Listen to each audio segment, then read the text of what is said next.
Hello दोस्तों। तो हम लोग पिछले पार्ट में देखे थे कि जो सल्तनत काल है उसमें जो स्थापत्य कला था, साहित्य कला था, और उसके बाद अब आते हैं उनके अंदर प्रशासनिक जो चीज़ें थी उसके बारे में। तो सुल्तान कौन थे? केंद्रीकृत निरंकुश वंशानुगत राजतंत्रात्मक शासन व्यवस्था थी और सिद्धांततः खलीफा जो सुल्तान होते थे, सुल्तान का प्रतिनिधि होता था, लेकिन व्यवहारिकता में वह स्वतंत्र और शासन करता था। उसकी सहायता हेतु एक मंत्री मंडल होता था जिसे मजलिस क्या है मजलिस ए खलवत मजलिस ए खलवत कहा जाता था। वजीर मतलब वित्त मंत्री। इसके बाद मुशरिफ ए मुमलिक जिसे बोला जाता था लेखाकार। मुस्तौफी ए मुमालिक। अच्छा, मुशरिफ ए मुमालिक मतलब महालेखाकार और मुस्तौफी ए मुमालिक मतलब महालेखाकार परीक्षक, जिसे सीजी बोलते हैं। वजीर के अधीनस्थ होते थे, आज भी हैं। दीवान ए इंसा मतलब पत्राचार विभाग। दीवान ए बरीद गुप्तचर विभाग। दीवान ए अर्ज सैनिक विभाग। और इसके प्रमुख कौन थे? आरिज ए मुमामिक। और क्या है? दीवान ए वकूफ व्यय विभाग। दीवान ए नजर उपहार विभाग। दीवान ए रसालत विदेश विभाग। दीवान ए मुफ्त खराज राजस्व विभाग। दीवान ए अमीर कोही कृषि विभाग। ठीक है, एक बार फिर से देख लेते हैं। दीवान ए अमीर कोही कृषि विभाग। दीवान ए मुफ्त खराज राजस्व विभाग। दीवान ए रसालत विदेश विभाग। रसालत विदेश विभाग। नजर दीवान ए नजर उपहार विभाग। दीवान ए वकूफ व्यय विभाग। दीवान ए अर्ज सैनिक विभाग, और इनके प्रमुख को बोलते हैं सैनिक ए मुमालिक।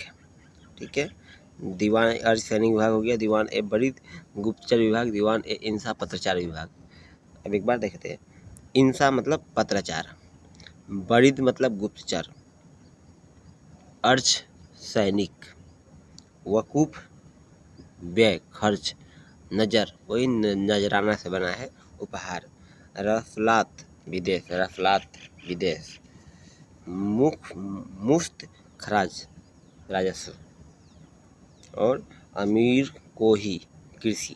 बस इतना तो याद हो जाएगा। अब प्रसिद्ध अधिकारी जो थे उसको भी देख लेते हैं। अमीर ए शिकारी अधिकारी, तो नाम से स्पष्ट है। अमीर ए आखुर मतलब अश्व अधिकारी। आखुर मतलब होता है घोड़ा। अमीर ए हाजिब मतलब होता है कि हाजी करने वाला, मतलब कि उसका पीए, निजी सहायक पीए। अमीर ए मजलिस शाही दावत की व्यवस्था करने वाला। अमीर ए मजलिस मतलब शाही दावत की व्यवस्था करने वाला। वकील ए दर शाही महल की आवश्यकताओं की पूर्ति के लिए। सहना ए पील हस्ती शाला का प्रमुख। सद्र उस सुदूर धार्मिक मामलों के प्रमुख। काजी उल कज्जात न्यायाधीश था। काजी उल कज्जात न्यायाधीश था। प्रांतीय शासक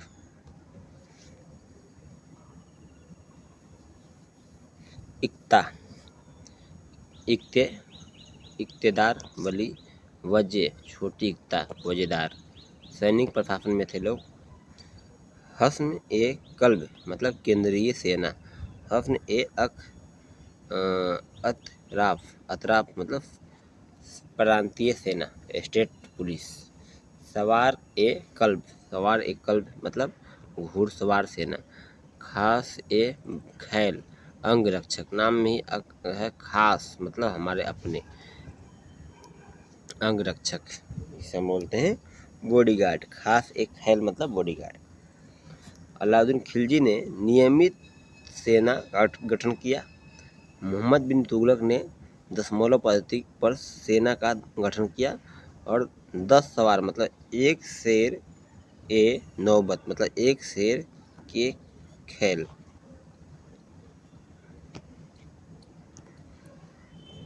क्या एक सर ए नौबत मतलब 10 सिपलाहकार और 10 सिपलाह क्या सिपह सलाहकार, सिपह सलार मतलब एक अमीर और 10 अमीर मतलब एक मलिक, और एक मलिक मतलब 10 मलिक मतलब एक खान। ठीक है, मतलब ये उनके अंदर ये पद्धति थी। मतलब कि अगर 10 एक खान है उसका मतलब 10 मलिक है, और 10 मलिक मतलब है एक मलिक मतलब है कि 10 अमीर, और 10 अमीर मतलब कि 10 सलाहकार सिपलाहकार और एक सिपाह सलार मतलब 10 सर ए नौबत, एक सर ए नौबत मतलब 10 सवार।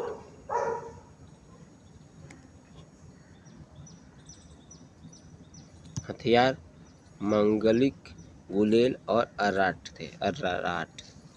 न्याय प्रशासन, सर्वोच्च न्यायाधीश भाई सुल्तान ही थे। प्रधान न्यायाधीश थे काजी। न्याय विभाग का प्रमुख काजी थे। काजी जिसकी सहायता से न्याय की जाती थी उसको बुलाया था मुफ्ती। फौजदारी मामलों में हिंदू और मुसलमानों हेतु समान कानून होता था, लेकिन दीवानी मामलों में ठीक हिंदू और मुसलमानों हेतु अलग अलग कानून थे। ये बात ध्यान देने वाली बातें हैं। मतलब अगर आप सैनिक हैं, आपसे जुड़ा हुआ कोई विवाद है, तब तो आप हिंदू मुस्लिम कुछ भी है तो आपके साथ सेम व्यवहार होगा, लेकिन दीवानी मामलों में आपको हिंदू मुस्लिम के साथ भेदभाव किया जाता था। पता है कि गाँवों में पंडित एवं काजी न्याय करते थे। कानून के स्रोत कहाँ से था? कुरान था, हदीस था, हदीस के मोहम्मद साहब की शिक्षाएं और जीवन की घटनाएं थी। इज्मा धार्मिक व्याख्याकारों की शिक्षाएं, कयास काजी द्वारा अनुमानित सजा, ठीक है, कयास, और देश का कानून मतलब स्थानीय कानून। ठीक है, तो इस तरह से पहले चलता था। फिर राजस्व व्यवस्था, भू राजस्व कर राजस्व का प्रमुख स्रोत था। राजस्व वसूलने की पद्धति बढ़ाई कहलाती थी। चलिए नेक्स्ट है बटाई कहलाती थी। और बटाई के प्रकार, खेत बटाई, लंग बटाई और रास बटाई। बटाई के अन्य प्रसिद्ध नाम थे किस्मत ए गला, किस्मत ए गला, गला ए बक्सी और हासिल।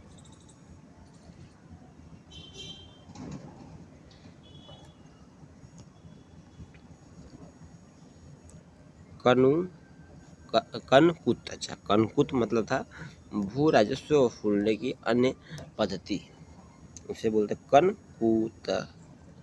कुतना। कहता है कि शराब बनाने की आसवन विधि का आरंभ हुआ। कागज बनाने की विधि तुर्कों ने आरंभ की और कलई विधि आरंभ की बर्तन चमकाने में। चलिए, ये तो मुगल काल आ गया, सल्तनत काल खत्म हो गया।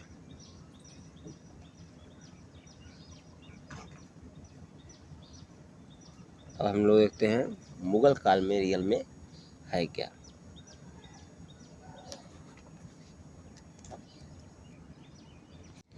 तो हम लोग देखे थे जो इब्राहिम लोदी था, आखिरी जो लोदी वंश के शासक के रूप में था, उसके कुछ अपने लोगों ने ही बाबर को यहाँ पर भारत पर आक्रमण करने का न्योता दिए।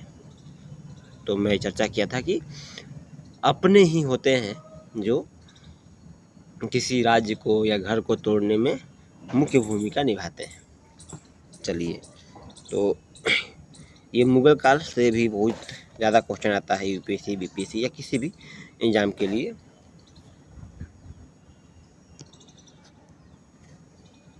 मुगल काल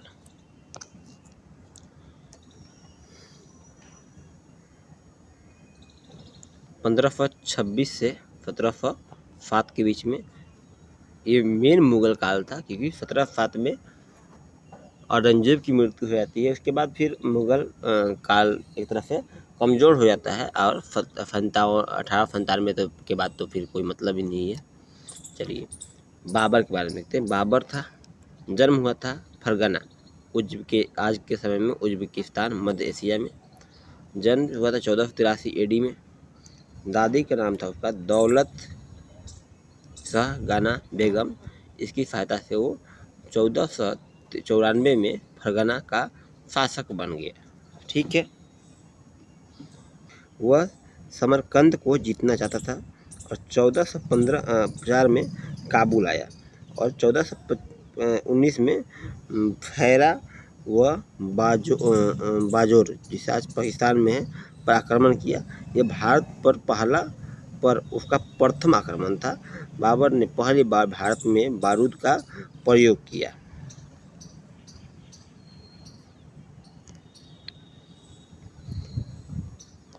1526 पानीपत का प्रथम युद्ध। बाबर ने तोप खाने का प्रयोग किया। अली एवं मुस्तफा, मतलब तोपची बोलते हैं उसे,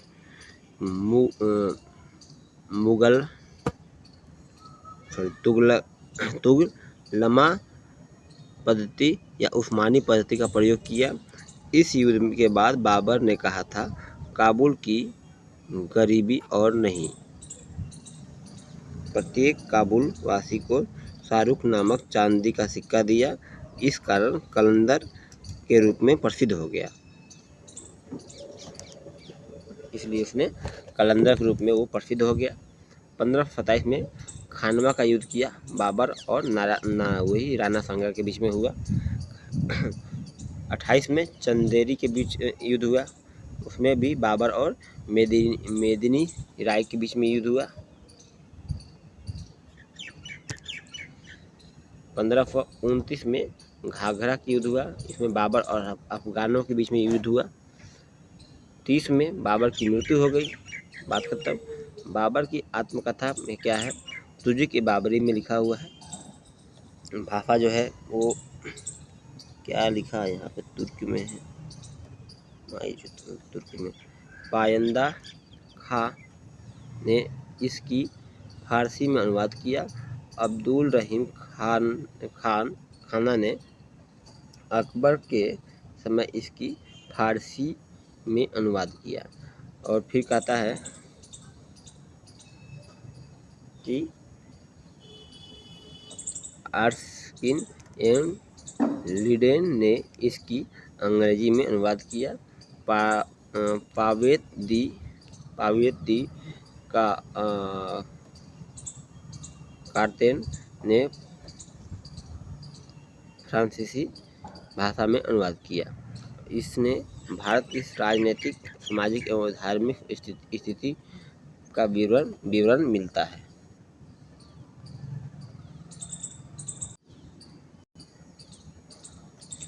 दो हिंदू राजाओं की भी उल्लेख मिलता है, कृष्णदेवराय और राणा सांगा। इसे भारत का सबसे शक्तिशाली राजा बताया गया है और राणा सांगा को तो कहा गया है ये शौर्य की प्रशंसा करता है। 5 मुस्लिम राज्य का उल्लेख है इसमें, दिल्ली, बंगाल, गुजरात, मालवा, बहमनी। दिल्ली समझ में आ रहा है, आज की दिल्ली नहीं, वो पूरे दिल्ली एनसीआर आप कह सकते हो, बड़ा लंबा चौड़ा था, हरियाणा वगैरह सब इसी में था। बंगाल आज का पश्चिम बंगाल, पूर्वी बंगाल मतलब कि बांग्लादेश, बिहार, झारखंड, उड़ीसा, ये सब एक ही में था। गुजरात मतलब महाराष्ट्र वगैरह सब, मालवा यही मालवा का मध्य प्रदेश है, सभी चीज़ें। बहमनी मतलब दक्षिण उधर तमिलनाडु तरफ, कर्नाटक वगैरह। भारत को कारीगरों का देश कहा जाता था, और भारत को आर्थिक रूप से समृद्ध बताता है, आम की फलों का राजा बताता है, और गंगा नदी का उल्लेख करता है।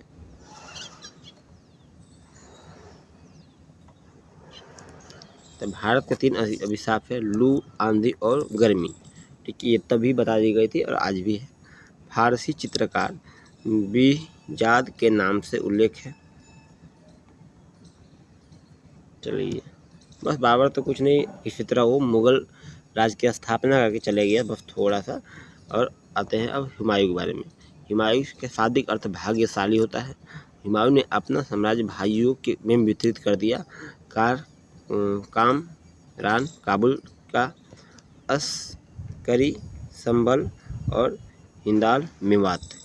तो 1532 में दोहरिया का युद्ध हुआ। हुमायूं और अफगान में हुमायूं जीत गया और चुनार का घेराव हुआ, और शेर खां ने हुमायूं को साथ संधि कर ली और गुजरात अभियान शुरू हो गया।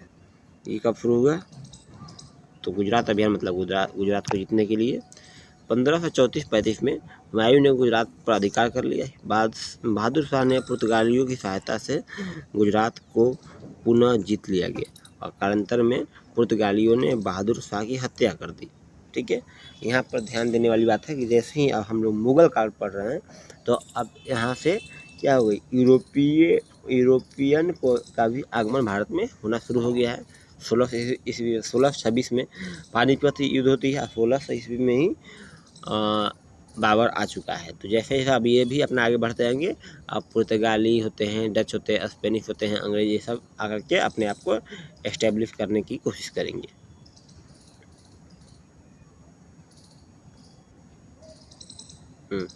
चुनार अभियान 1535 में शुरू हुई। 37 में बहादुर शेर खान बंगाल की तरफ चला गया। शेर खान ने बंगाल को उजाड़ दिया और हुमायूं ने बंगाल को पुनः बसाया और उनका नाम जन्नताबाद रखा। ठीक है, तो ये बात पूछा जा सकता है, जन्नताबाद किसको रखा गया? बंगाल को। और किसने रखा? हुमायूं ने रखा। चौसा का युद्ध कब हुआ? 1939 में, 1539 में। किसके बीच में हुआ? तो शेर खान और हुमायूं के बीच में हुआ। हुमायूं बेचारा ये हार गया है, ये बात ध्यान रखने वाली। चौसा के युद्ध में हुमायूं हारा है। हुमायूं ने कर्मनाशा नदी में छलांग लगा दी एवं कस्सा भिश्ती की सहायता से अपनी जान बचाई। हुमायूंनामा के अनुसार निजाम सक्का एक दिन का बादशाह बना एवं आगे चमड़े के सिक्के चलाए। तो ये ध्यान देने वाली बात है कि हुमायूं के समय में ही निजाम सक्का एक दिन का बादशाह बना और चमड़े के सिक्के चलाए, ये इम्पोर्टेंट है। कन्नौज या बिलग्राम का युद्ध ये 40 में होता है, 1540 में हुमायूं और शेर शाह सूरी के बीच में। अब चीज़ें थोड़ा बदलेगी। पराजित हुआ। अच्छा, शेर शाह सूरी का था, अफगानी था, मतलब उनके वंशज अफगानी थे। पराजित हुआ और अमरकोट चला गया। अमरकोट के में राणा बीर साल ने हुमायूं को शरण प्रदान की और इसने मीर बाबा दोस्त हिंद आल के गुरु की पुत्री हदीमा बानो बेगम से विवाह किया। हदीना बानो बेगम अकबर की माँ थी। ठीक है, हदीना बानो बेगम कौन थे? अकबर की माँ थी, मतलब कि हुमायूं की पत्नी थी। ठीक है,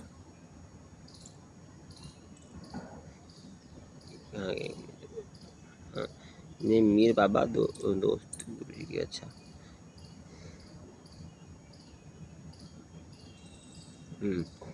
अब यहाँ पे क्या होती है कि 1545 में हुमायूं ने भारत के शाह की सहायता को काबुल व कंधार जीत लिया और मच्छीवाड़ा का युद्ध हुआ। 1555 में हुमायूं ने नसीर खाना तातार खां अफगान सेनापति को पराजित किया। ठीक है, अफगान सेनापति वही सिकंदर सूरी। 55 में ही सरहिंद का युद्ध हुआ और हुमायूं ने सिकंदर सूरी को भी पराजित कर दिया।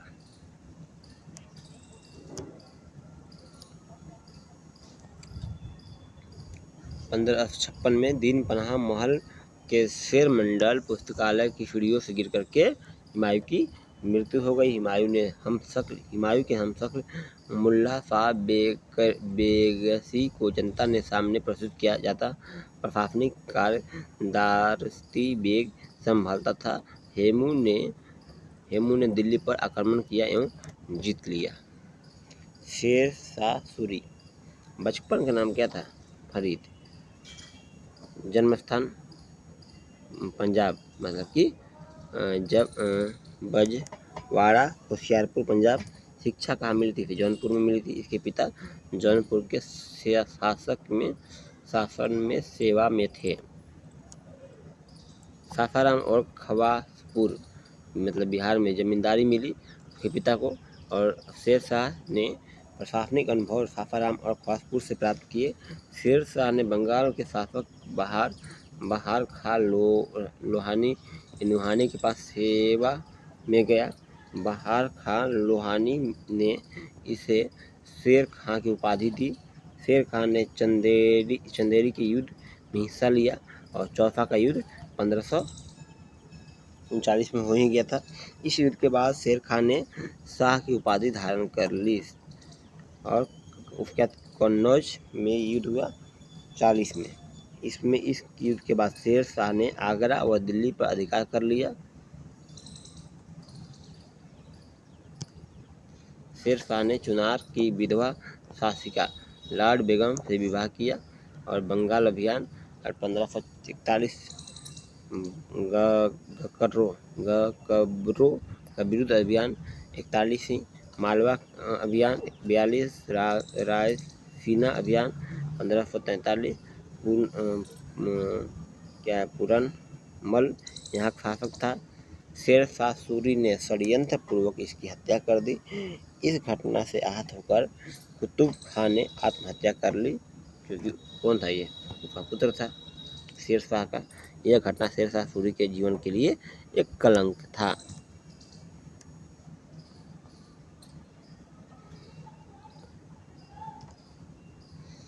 फिर क्या है? गिरी सुमेल का युद्ध, ये शुरू कब हुआ? 1544 में। काली जर अभियान, ये 1545, यहाँ का शासक कीरत सिंह था। शेर शाह उक्ता नामक आग्नेयास्त्र शस्त्र चलाते हुए घायल हो गया और उसकी मृत्यु हो गई। मतलब तोप चलाते हुए उसकी मृत्यु हो गई। उसने सुधार क्या किया था? बंगाल में प्रशासनिक सुधार बहुत सारा किया था।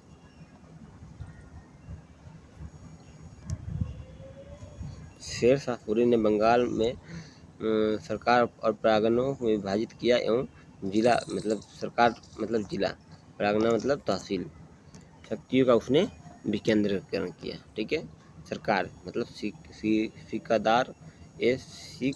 सिकादारान मतलब प्रशासनिक अधिकारी, मुसीफ या मुंसीफान राजस्व अधिकारी, परगना सिकंदर प्रशासनिक शक्तियाँ। उसके बाद परगना मतलब सिकंदर और मुंसिफ राजस्व अधिकारी थे, राजस्व शक्तियाँ थी। एक नए पद का सृजन किया गया, अमीर और अमीर ए बांग्ला। काजी फजीलात प्रथम अमीर और बांग्ला थे। मुद्रा में सुधार किया गया।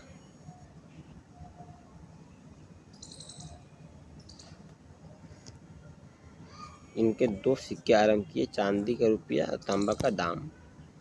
इसने 33 टकसालें स्थापित की, मतलब पैसा छापने वाला जगह। सिक्कों पर टकसाल का नाम एवं शासक का नाम अरबी एवं देवनागरी लिपि में लिखा होता था। भू राजस्व सुधार, शेर शाह ने भूमि की पैमाइश करवाई। इससे पहले अलाउद्दीन खिलजी ने भी करवाया था।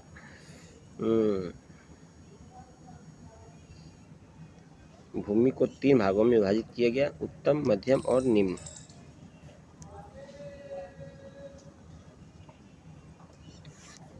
ने जागीरदारों की स्थिति को कमजोर किया। इसने सिकंदरी राज गज का प्रयोग किया। इसने 2 उपकर मतलब शेष लागू किए। जरीबाना इसे बोलते हैं भूमि पैमाइश कर, और महाली क्या है महासीलाना भू राजस्व संग्रहण 5%। इसने अकाल राहत कोष कर लागू किया। इसने किसानों को पट्टेदारी की और किसानों ने कबूलियत लिखी। शेरशाह सूरी ने भू राजस्व व्यवस्था को रई कहा जाता था। न्याय सुधार। शेरशाह सूरी न्याय की सर्वोच्चता में विश्वास रखता था। इसने अपने भतीजे को मृत्युदंड दे दिया और बताया कि शेरशाह सूरी ने उत्तरदायित्व के सिद्धांत को लागू किया। अब्बास खां सरवनी के अनुसार शेरशाह सूरी के शासनकाल में यदि एक बूढ़ी महिला अपने सिर पर हीरे या जवाहरात से भरी टोकरी लेकर जाए तो किसी की भी उसे लूटने की हिम्मत नहीं होती। मतलब अच्छा शासन चल रहा था इस सभी मामलों में। अन्य सुधार, इसमें सड़कों का निर्माण करवाया, ग्रैंड ट्रंक रोड बनाया। आपको पता है शेरशाह सूरी ने ही, जिसे आज हम NH-1 और NH-2 के रूप में जानते हैं। इसने 1700 सरायों का निर्माण करवाया, कुएं खुदवाए, पेड़ लगवाए। इतिहासकार कानूगनों ने इस सूर्य साम्राज्य की स्थापना धमनिया कहा। शेरशाह सूरी ने डाक व्यवस्था की भी दुरुस्त किया। स्थापत्य कला।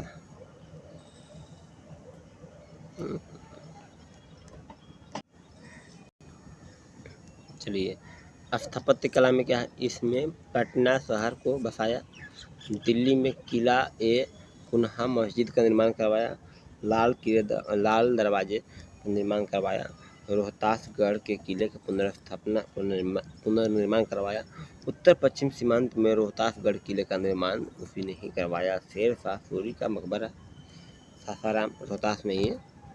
टोडरमल इसके दरबार में थे, और पद्मावत का लेखक मलिक मोहम्मद जायसी, ये सभी लोग इसके दरबार में हुआ करते थे।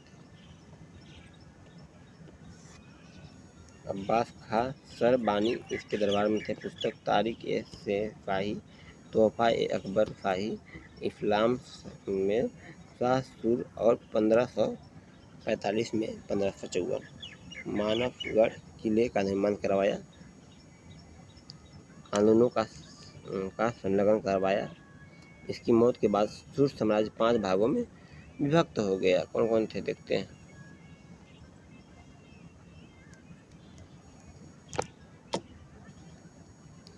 हुमायूं ने इसे पराजित किया और दिल्ली को जीत लिया। सिकंदर सूर को। हेमू कौन था, यह रेवाड़ी के बाजार के एक नमक का दलाल था। यह आदिल शाह या चुनार के सेनापति था। यह एक नर्तक भी था, डांसर था। हेमू ने लगातार 22 लड़ाइयाँ जीती थी। हेमू ने आगरा दिल्ली पर अधिकार कर लिया। हेमू ने विक्रमादित्य की उपाधि भी धारण की। यह दिल्ली का अंतिम हिंदू शासक था हेमू। चलिए, तो अब हम लोग पढ़ेंगे पानीपत का द्वितीय युद्ध, लेकिन अब इसको हम लोग पढ़ेंगे अगले वीडियो में। तब तक के लिए धन्यवाद।